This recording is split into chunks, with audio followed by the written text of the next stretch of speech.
While interstate war may have been a driving factor behind state formation in the past, it is not a common cause today, even in countries like Ukraine, Armenia, and Azerbaijan that have been at war.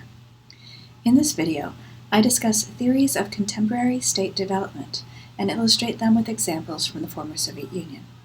In post-communist states, political parties had a lot of incentives to hollow out the state.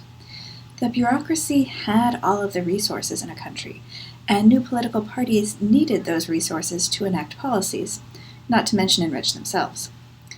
There was also a tradition of party control of the state.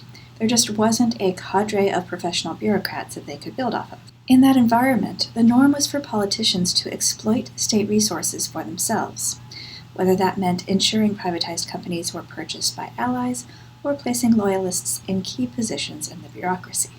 To counter this, political science has primarily focused on competition as the main cause of professionalization of state bureaucracies. For example, Anna Grzymala-Bucy, in her book Rebuilding Leviathan, argues that political parties are less likely to use state resources for their own gain when there is a genuinely competitive political system. Grzymala-Bucy cites three mechanisms for how this worked: moderation, anticipation, and co-optation. Competitive oppositions enhance government transparency. They can criticize the ruling party, which encourages it to avoid unpopular practices like corruption. Ruling parties in competitive systems are also fully aware that they could lose power in the next election, which means they're more likely to place constraints on what any party in power can do. They might want to place loyalists in key bureaucratic positions, but they really don't want the opposition to do the same thing.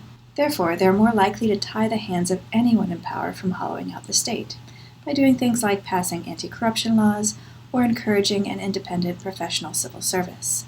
The last part of her argument is that when parties need to share power to win an election, they're less able to direct all state resources to a single party. I actually don't buy this part of it very much. I think that log rolling, essentially seeking more benefits for everyone, rather than constraint, is the more likely outcome.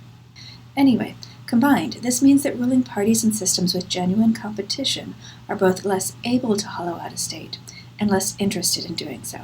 Just a quick side note, in post-communist states, competition often meant having a strong but reformed Communist Party.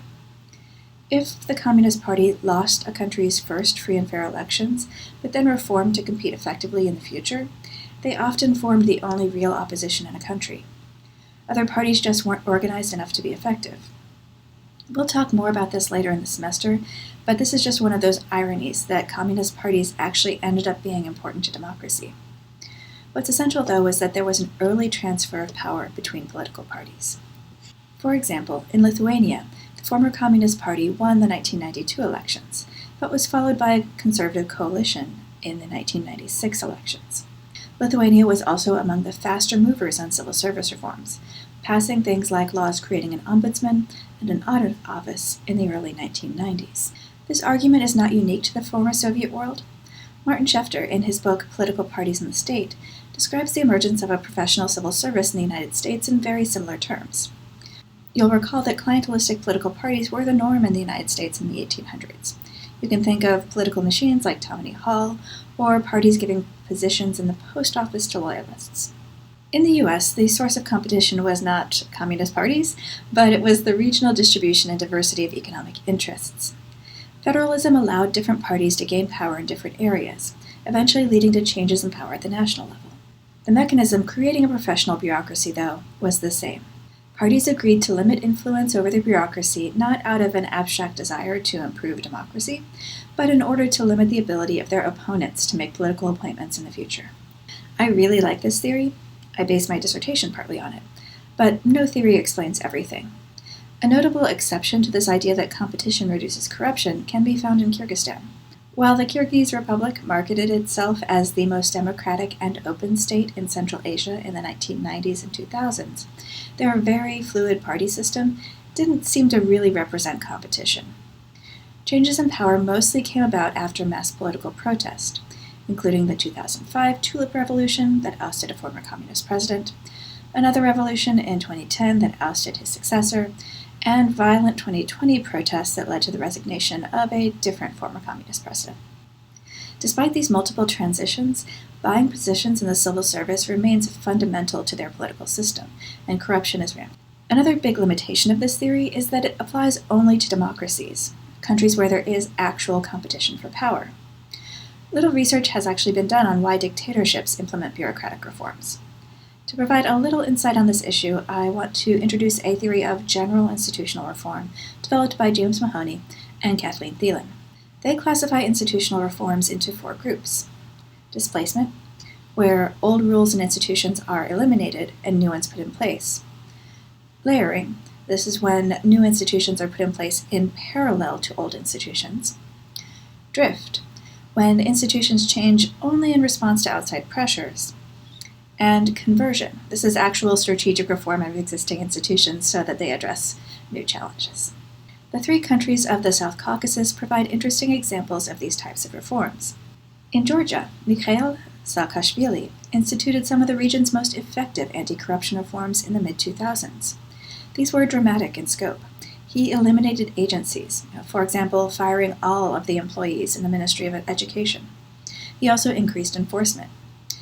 These reforms largely eliminated petty corruption, although Georgia does still have problems with high-level corruption.